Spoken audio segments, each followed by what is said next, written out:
Despite the 40-day strike last year, General Motors did quite well, as you announced earlier today. I just mentioned a moment ago those big profit-sharing checks that are coming to thousands of Western New York auto workers. Before I ask you about our local GM plants, I wonder, what does this latest earnings report tell us about your company and also just the auto industry?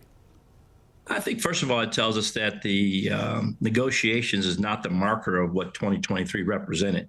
2023 still remains to be, as you saw, a growth of 10% in revenue for General Motors, a growth in our earnings per share, a strong EBIT profit performance as well, and just quite frankly, the reflection of thousands of GM employees that are building great products for our customers every day across my plant sites. So we're really excited and quite frankly thrilled with what 2023 rounded out to be for us and what it means for us as well for 2024. Not long ago, General Motors announced a $300 million investment into the Tonawanda plant here in the Buffalo area, preparing for EV production. That's on top of $200 million split between Lockport and Rochester, those two plants also related to EVs.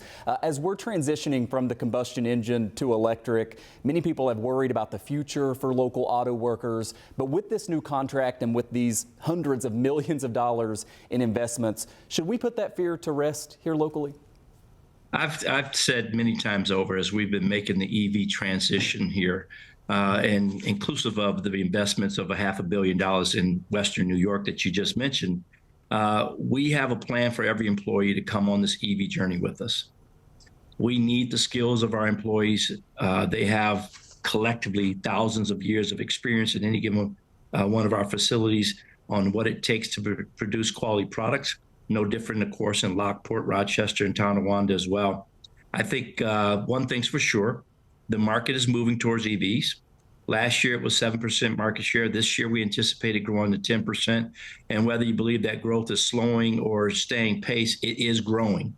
And so our balanced portfolio that allows us to flex between internal combustion engine products, which our customers love today, and EV products that we continue to launch even in 2024, allows us to meet that need and find that right balance into the future.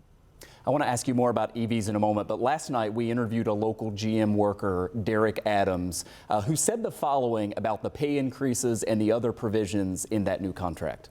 He said, quote, "That takes a lot of stress off of my body now." He talked about how his kids, he's able to provide better for them, no longer struggling to make ends meet.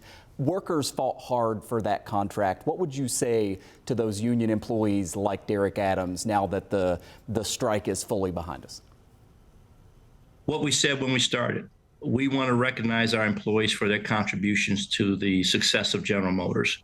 And that's exactly what we think we did through the negotiations process, as we expected and planned to do as we started that process. So I'm glad for him, as well as all the thousands of other employees who are being recognized again for their contributions to what we are able to do at General Motors. I'm sure you've seen the news from Tesla, the largest EV manufacturer, kind of lowering forecasts, expressing some worry with electric cars, also talking about competition from China. Your CFO said today that the pace of EV growth has slowed, but you just mentioned a moment ago electric cars are still a big part of the future. How do you size up where we are right now with EVs? Well, for sure, EVs continue to grow. As I mentioned, 7% last year. We anticipate 10% this year. That's a 40% growth. That's significant still. And while each competitor has to find its own space, we're very confident in the portfolio that we're rolling out because it allows us to provide EVs at an affordable level with our Equinox moving up to our Blazer, moving up to our Lyriq and our trucks and our Hummer. We think we have something for everyone at a different price point that allows for EVs to be more attainable for more customers. We're excited about that portfolio and we're ready to launch it, and we are launching it as we speak. How specifically do you see the local plants, especially Lockport and Tonawanda, but also Rochester and Western New York, fitting into that EV future?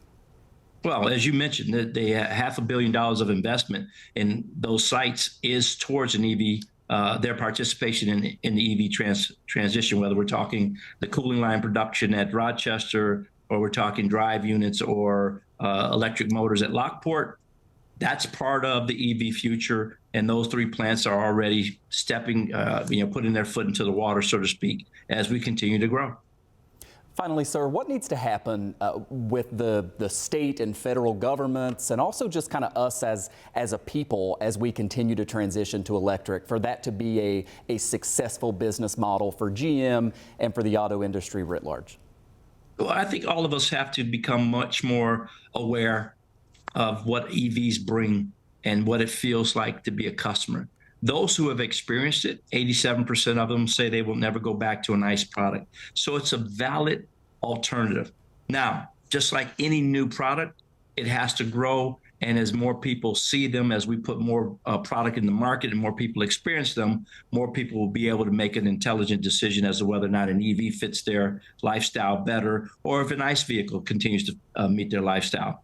But we expect that there will be continued growth as the technology continues to mature in the EV space, which is why we're committed to an all EV future. But it's going to take some time, and we've got product for everybody, whether it's ICE or EV. And obviously investing publicly in terms of having the charger capacity and sort of filling that out around the country, right? Sure. We liken this transition to that took place 100 years ago, going from horse and buggy to an internal combustion engine. At that beginning, you had to carry a 5-gallon can of gas on the back of your vehicle because gas stations just weren't plentiful. Gas stations grew. EV charging will grow as well, working with governments, working with our own partners in that space as well, will become more and more available, and people will have the confidence that they need to know that they'll be able to get a charge when they need it. Gerald Johnson is General Motors Executive Vice President of Global Manufacturing and Sustainability. You have plants all over the country and beyond, and your knowledge of our local plants and appreciation for our local workers, I know means a lot. Thank you for sharing some of your time with us. Glad to represent the thousands of good employees, including those in Western New York, Lockport, Rochester, and Tonawanda. They do great work for our customers. We appreciate it. Thank you, sir.